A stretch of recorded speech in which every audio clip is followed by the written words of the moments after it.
Quelle est la réalité des métiers du test dans le secteur numérique ? Dans Calisti, je vous propose de vulgariser toutes les questions liées à ces métiers, aussi bien pour les personnes qui démarrent dans le secteur, mais également pour des personnes plus expérimentées, et tout ça avec des invités incroyables qui partagent leur savoir et leurs expériences, parce qu'on gagne forcément à apprendre les uns des autres. Je m'appelle Nankeda, actuellement test lead dans une entreprise du service numérique, et je vous souhaite une excellente écoute.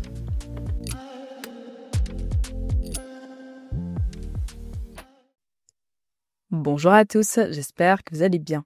Cet épisode est le deuxième d'une série consacrée aux problématiques de formation pour des personnes déjà en activité dans la qualité logicielle et plus largement dans le secteur tech. Ces épisodes sont publiés en août 2025, donc si vous les écoutez plus tard, le marché de l'emploi sera peut-être différent, mais le fond du sujet se veut intemporel. Donc, il est fort probable que ce qui est dit ici et dans les 3 autres épisodes de la série seront toujours pertinents au moment où vous les écouterez. Je vous laisse avec l'épisode. Bonne écoute. Dans l'épisode précédent, je vous parlais de la charge mentale de la formation. Aujourd'hui, on pousse la réflexion un cran plus loin. Et si le vrai problème, c'était pas juste le manque de temps, mais le sentiment d'être constamment en retard. Je dis bien sentiment. Autrement dit, bienvenue dans la course permanente aux compétences. Dans la tech, tout va très vite. Et on le répète partout. Est-ce que tu as vu tel framework qui vient de sortir ?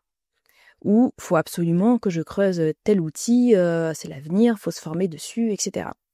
On vit dans un flux constant de nouveautés. Des frameworks, des outils, des langages, des paradigmes. Et au fond, le message est clair. Si tu n'es pas à jour, tu es dépassé. Le résultat de tout ça, c'est qu'on passe notre temps à essayer de rattraper un train qui part toujours plus vite. Et derrière cette course, il y a de vraies conséquences. En premier, la culpabilité permanente. On a l'impression qu'on n'en fait pas assez, qu'on n'apprend pas assez. En deuxième, il y a une forme de syndrome de l'imposteur qui ne s'éteint jamais parce qu'on n'est pas assez au niveau. Et puis, pour beaucoup, il y a une espèce de perte de sens. On n'apprend plus pour construire, on apprend pour ne pas être largué. Et quand on saute d'un sujet à l'autre sans intégrer, la connaissance va rester superficielle, forcément. On accumule, mais on n'ancre pas les informations. Le résultat de ça, c'est qu'on a plus d'infos et on a moins de maîtrise. Et ce sentiment, il est presque universel dans la tech. Les juniors se disent « je suis pas assez bon ». Les seniors se demandent « combien de temps est-ce que je vais tenir ?» Et puis ceux qui sont en reconversion ou autodidactes, ils se sentent comme des imposteurs, encore une fois, même après avoir bossé comme des fous. En clair, l'auto-apprentissage perpétuel fatigue tout le monde et surtout, elle n'est jamais satisfaite ni satisfaisante parce qu'il y a toujours une nouvelle techno essentielle. Maintenant, pourquoi est-ce que ça compte ? Parce que c'est pas juste une histoire de pression personnelle qu'on se met. Cette course, elle a un coût.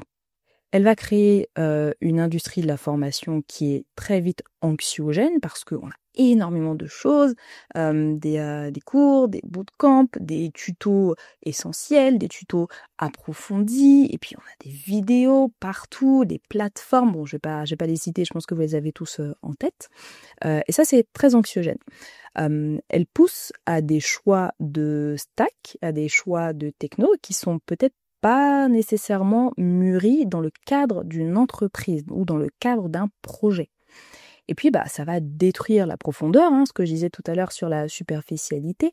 On devient un peu des généralistes anxieux, au lieu d'être des pros individuels ou individualistes, même si le terme a une connotation un peu différente.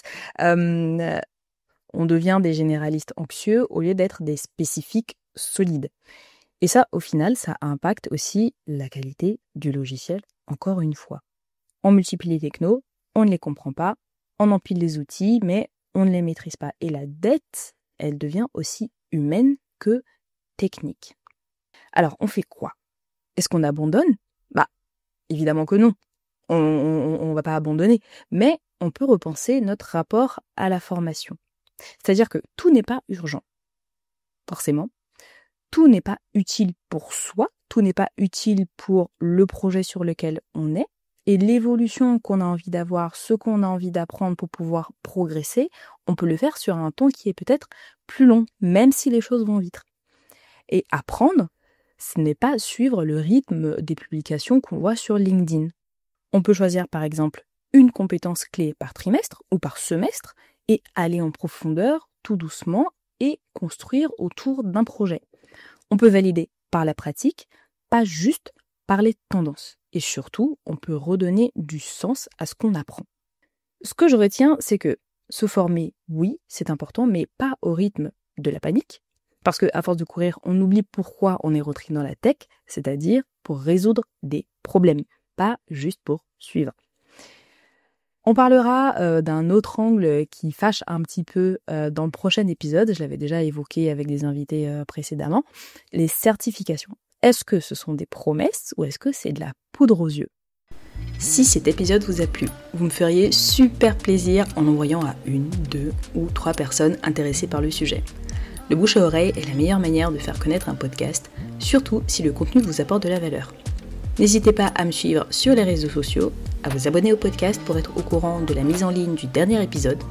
On se retrouve dans 15 jours et d'ici là, portez-vous bien.